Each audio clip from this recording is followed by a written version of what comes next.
Good morning students. Hindi की कक्षा में आप सभी का स्वागत है। आज हम पढ़ेंगे पाठ 2 कहानी जिसका नाम है एकता में शक्ति। चंदनपुर गांव में रामधन नाम का एक किसान रहता था।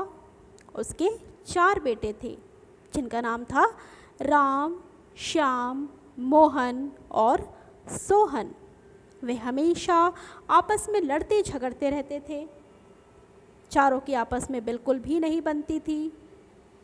पिता ने उन्हें कई बार समझाने की कोशिश की, लेकिन उन पर कोई भी असर नहीं हुआ। एक दिन रामधन बहुत बीमार हो गया। कई चिकित्सकों ने उसका इलाज किया, लेकिन वह ठीक न हुआ। उसको लगा कि अब उसका अंतिम समय निकट आ गया है, इसलिए उसने बेटों को समझाते हुए कहा।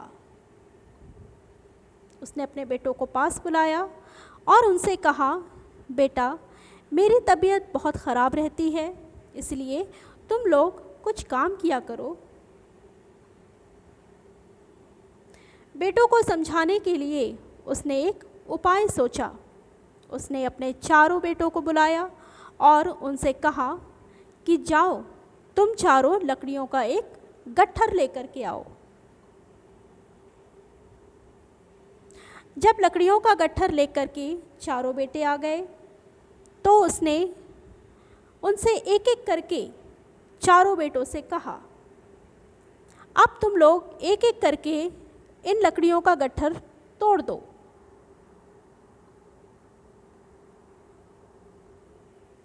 परंतु कोई भी लड़का उस गट्ठर को तोड़ न सका।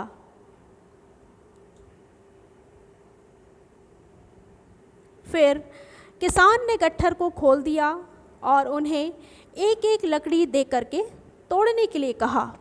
सभी ने बड़ी ही आसानी से लकड़ी को तोड़ दी। किसान ने अपने पुत्रों को समझाया कि यदि तुम लोग मिलजुल कर रहोगे तो तुम्हें कोई भी हानि नहीं पहुंचा सकेगा, और यदि अलग अलग रहोगे तो इन लकड़ियों की तरह ही टूट जाओगे।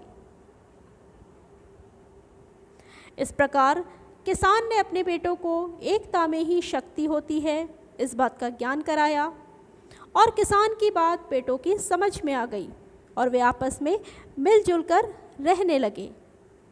तो इस कहानी से हमें यह सीख मिलती है कि एकता में ही शक्ति होती है, इसलिए हमें हमेशा आपस में मिलजुल कर रहना चाहिए और कभी भी झगड़ना नहीं चाहिए। तो इस पाठ में बस इतना ही। धन्यवाद।